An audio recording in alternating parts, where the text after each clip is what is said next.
Hey, it's Earth Day here on Free Speech TV, Earth Day all over the world.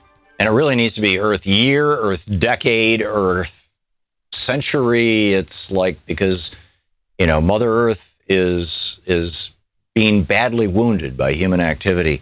The Guardian, for example, ran a story back on Monday, April 14th. I guess the headline says the whole thing. Receding glacier causes immense Canadian river to vanish in 4 days. And, you know, it's kind of the essence of the story. I was just last weekend in Costa Rica with a film crew. We're working on a documentary on climate change. And and we were in the rainforest. We were filming in the rainforest for 2 days. And it was remarkable. It's the annual precipitation in that area has gone from around 5 meters a year down to 4 meters a year. I mean, even in the rainforest, things are changing. We're seeing glaciers all over the world changing. We're seeing, I mean, the climate is undergoing radical shifts that, you know, planet Earth will be just fine. It'll just, you know, it's done that before, right? But will we be fine? And will all the other life that we value and with which we interact, will that be fine? It's a damn good question. And increasingly, it's looking like the answer is no, it's not going to be fine. And for that matter, at this moment, it's not fine. We have, you know, the civil war in Syria was started in large part because over 1 million farmers had their farms literally turned to sand as a consequence of global climate change, of the desert moving south. And so they had to leave their farms, and they ended up in the cities in Damascus and Aleppo, you know, homeless, poor, broke. You know, this is the stuff that creates social ferment. This is the stuff that creates revolution. And the Assad government responded to it poorly by trying to put down protests rather than by, you know, increasing their social safety net. And the result is what we see right now. It's a hypersimplification of what went on, but climate change is playing a huge role in situations like this, in situations across North and Central Africa, in situations across Central Asia, in situations in Northern Central America, the southern part of North America. It's happening all over the world. At the same time that we have an administration that is pretending that, you know, science doesn't matter, everything's fine. Those oil billionaires who are funding the Republicans, listen to them. They know what's going on. And listen to the groups that they fund. You know, the Heritage Foundation and the Cato Institute and the Homeland or Heartland Institute. One of the most toxic of them all in terms of saying that there's no such thing as climate change. The science is still debated. No, the science is not being debated. Nobody is debating the science unless they're taking a paycheck from an oil company. And even the oil companies now are starting to say, we need to do something about this. ExxonMobil last month came out for a tax on carbon. And why? Because they want some predictability in their business model. They realize they're destroying the planet. It's like the tobacco company saying, sure, tax our products, just don't make it illegal. We need to go a step beyond just taxing, but that's another argument for another time. But in this, on this Earth Day and this March for Science Day, it is so important that we be standing up for science and that we be advocating for our planet. It's a vital time. And so there are many great organizations out there that are doing great work. Check out Carbon Underground. I don't remember, I'm pretty sure it's carbonunderground.org, but you should, you know, plug it into a search engine. It was started by Tom Newmark and Earl Katz, who were two of the guys who were with me down in Costa Rica for this filming. And they're just doing remarkable work about how soil, and about 25% of the excess carbon that's in our atmosphere right now is not from burning fossil fuels. It's from destroying our soil. We've gone from having like 10 feet of topsoil in the what used to be the Great Plains to a foot of topsoil.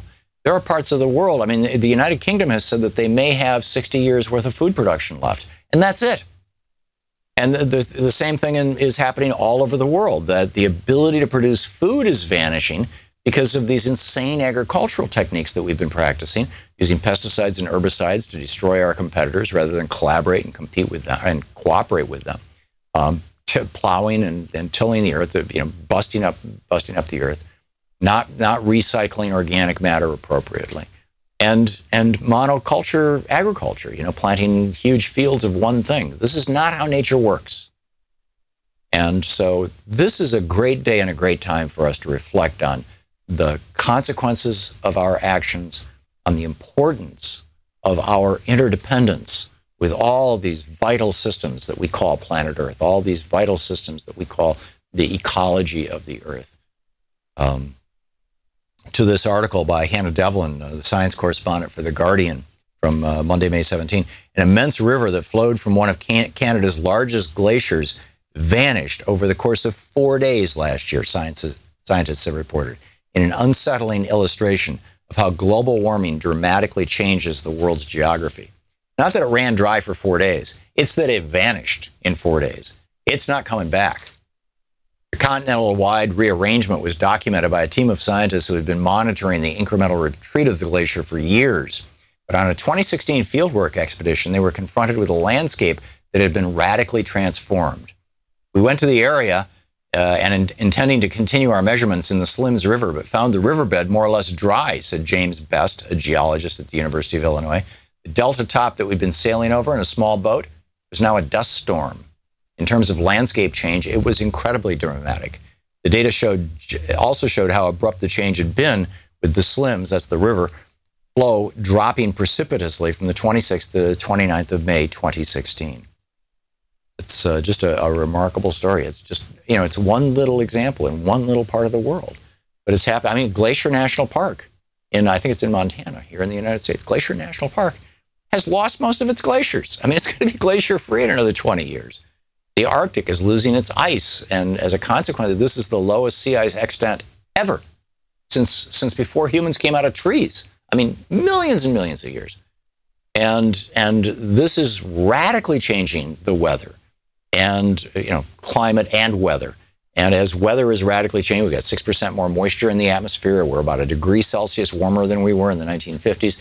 As a result of that, even things like just air travel are being affected. Have you been on a bumpy flight lately? They're getting bumpier and bumpier and bumpier. And yes, it's measurable. And yes, there's science about it. There are 30-40% more violent, air turbulence incidents and the severity of air turbulence right now than just 30 years ago. And they're predicting a 149% increase over the next decade or two. This is affecting everything we do. It's affecting every way that we live.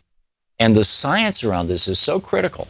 And right now we have a bunch of troglodytes here in Washington, D.C. who have taken over our government, who are denying that that the science even exists. Rick Scott, the governor of Florida, won't allow his Department of Environmental Quality people, his environmental people, to even use the phrase climate change. And the same thing is happening at the EPA under Scott Pruitt, who's been a shill his whole life, or at least most of his life, I guess, for the Kochs and for the other big fossil fuel billionaires and the companies that they own or that made them rich. It's an amazing time. It's an important time. So if there's anything that you can think of to do on Earth Day, and there's, like I said, no shortage of great organizations out there to find, to support, get out in the streets and march for science, march for Earth Day, tell your friends, wake people up, and most importantly, tell them about Free Speech TV as we continue to carry this sort of a message on day after day after day to wake up America and help us heal this planet that we've so badly damaged. Thank you and happy Earth Day.